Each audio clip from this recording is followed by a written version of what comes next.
Sveiki! Ideālā pasaulē jaunieši ikdienu izskatītos šādi. Labi mācīties, palīdzēt vecākiem un sabiedrībai un jēgpilni atpūsties. Taču mēs esam diezgan tālu no ideāliem, tāpēc atklāšu noslēpumu. Tipiski mūsdienu jauniešu ikdiena balstās uz 3 vaļiem – ēst, gulēt un kaut ko nopirkt.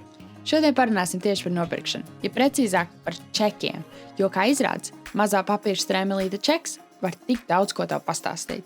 Sveiks, Kaspar! Prieks atkal tikties! Man ir daudz jautājumu šoreiz par čekiem. Kas tad īsti ir čeki? Un vai kvīts ir tas pats, kas čeks? Un kāpēc viņi visi ir svarīgi? Sveiki! Jā, gan čeks, gan kvīts tie ir darījuma apliecinoši dokumenti, kas apliecina, ka gadījums ir noticis. Tas ir tā kā sava veida maziņš līgumiņš, kas ietver informāciju, lai tu varētu pierādīt, ka darījums ir bijis. Un ja ir kaut kāda strīdus situācija, teiksim, gribi atgriezt preci vai kaut kādas sūdzības ir, šis čeks vai kvīts ir nepieciešams, lai šādas tiesības tev būtu to darīt. Man šeit ir dzēriens un čeks, kur es saņēmu šeit pat kafejnīcā pie kases. Vai čeki ir jāizsniedz visās kafejnīcās? Jā, protams. Čekus izsniedz no šīs reģistrētās iekārtas, kas ir kas saprāt šajā gadījumā.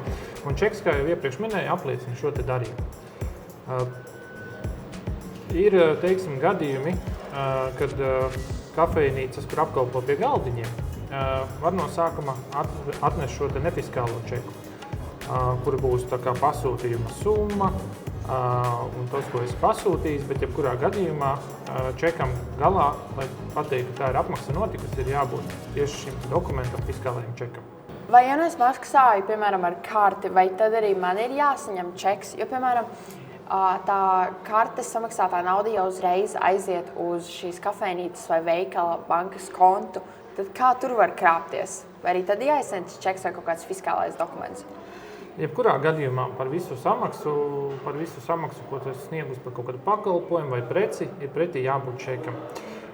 Šis te posta terminālis, kur tu tā kā bezskaidrā naudā veic šos te darījumus, viņš tā kā nodrošina tikai naudas plūsmu.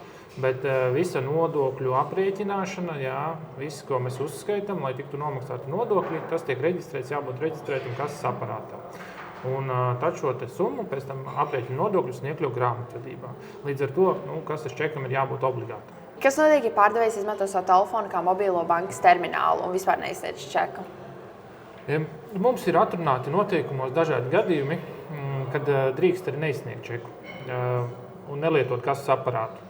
Teiksim, individuālie kaut kādi komersanti, frizieri, fotogrāfi, bet viņiem, teiksim, par šo te darījumu pēc tam jāizsniedz kvīts, ja klientam vajag. Un kur tādu kvītu dabūt? Kvīti tāpat kā kases aparātu vai citu iekārtu var lietot tikai, ja tā ir reģistrēta valsts ieņem dienestā, un tāpat arī šādu kvīti var lietot tikai, ja tā ir reģistrēta valsts ieņem dienestā. Vai ir noteikts, kam ir obligāti jābūt uz čeka, un ko es varu uzzināt tādus, ka ir uz čeku? Jā. Ir noteiktas lietas, kam jābūt čekā. Viena no tādām lietām ir vārds čeks. Un ir obligātie rekvizīti, kam tur ir jābūt. Piemēram, tur noteikti būs nosaukums, reģistrācijas numurs, datums, summa, prece, aprēķinātais nodoklis. Protams, nav noteikts, kādā secībā viņam ir jābūt atspoguļotam čekā. Līdz ar to viņi var vizuāli atšķirties. Bet tās galvenā pazīme būs noteikti, ka tur būs vārdiņš čeks virsū. Un te man ir līdzi paņems nefiskālais dokuments, un ļoti labi var redzēt, ka te nav vārds rakstīt čeks, bet ir starprēķins. Un tad mums arī ir prece, ko mēs pasūtījām, un apmaksājumā summa. Un nav aprēķināti nodokļi, nav vārds čeks. Bet, kas ir svarīgi, ka viņām šīm abām izdrukām jābūt izdrukātām no reģistrētām iekārtām, no kases aparātiem vai citām iekārtām. Bet tad kā viņi atšķirās? Galvenā tā atšķirība ir tātad vārdiņš čeks vai starprēķins. Un otra lieta, kad noteikti nebūs aprēķināti nodokļi. Jā, un viena no vēl pati svarīgākā lieta, kas ir noteikti dokumentā, tās ir šīs te burtu un skaitļu virknes, kas parāda, kad viņi ir izdrukāti no reģistrētas iekārtas, un tas ir sava veida elektroniskais paraksts dokumentam, ka tā informācija netiks izmainīta. Un ja kādreiz gadās saņemt dokumentu, kur nav šāda virknējuma, tad noteikti par šādu dokumentu būtu jāziņo uz pārkāpumu@bit.lv. Dažreiz es mēdzu iepirkties kaut kādos tirdziņos vai, piemēram, nopirkt kaut kādu burgeri. Un man tad šie pārdevēji piedāvā čeku nosūtīt caur e-pastu. Jā, valsts ieņēmuma dienests un viss attīstās ir par jauninājumiem, un jau kaut kādu laiku mums jau ir pieejami digitālie čeki, ko pārdevējs elektroniskā veidā nosūta uz tavu e-pastu vai telefonu. Diezgan populāri ir arī šajās vietās izveidotie profili cilvēkiem, kur ielogojoties šajā profilā, tu vari redzēt visus savus pirkumus, darījumus un arī šos dokumentus. Un tādā veidā aizstājot šos papīra čekus un nepiesārņojot gan savu maku, gan arī vidi. Bet vai ir tādi gadījumi, kad šis pārdevējs vispār nedrīkst vai var neiedot čeku?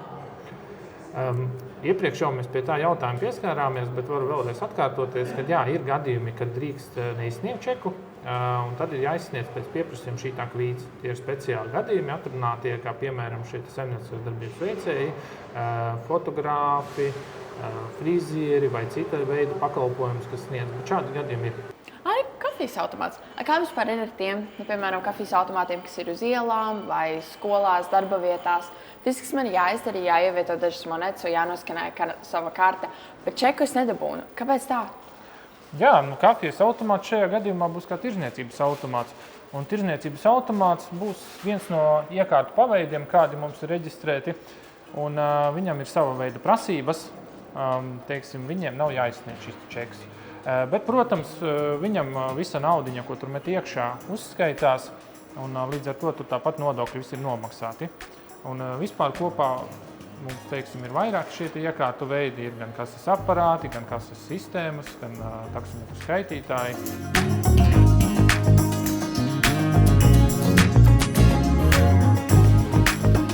Nu, lūk, un lai mēs, kas ir interesanta lieta, ko jau es stāstīju, ko es tev gribēju parādīt, ka katru čeku tu kā pircējs vari pārbaudīt. Vai viņš ir izdrukājot no kases aparāta, vai citas iekārtas, vai šī iekārta ir reģistrēta valsts ieņēmuma dienestā šim uzņēmumam. Un kā to izdarīt? Tātad mums būs vajadzīga valsts ieņēmuma dienesta mājaslapa. Šeit ir redzama publiskojumā datubāze. Jā, atverot viņu vaļā, mēs meklējam sadaļu nodokļu maksātājiem, reģistrētās nodokļu un citu maksājumu reģistrēšanas elektroniskās ierīces un iekārtas. Tas nozīmē, ka mēs paskatīsimies, vai konkrētajam uzņēmumam šāda iekārta ir reģistrēta. Un šeit mums ir svarīgi tātad divi lielumi, kas obligāti jāievada. Tātad mums prasa reģistrācijas numuru. Tas būs šeit arī norādīts reģistrācijas numuriņš, šeit ir 13 cipariņi. Jā.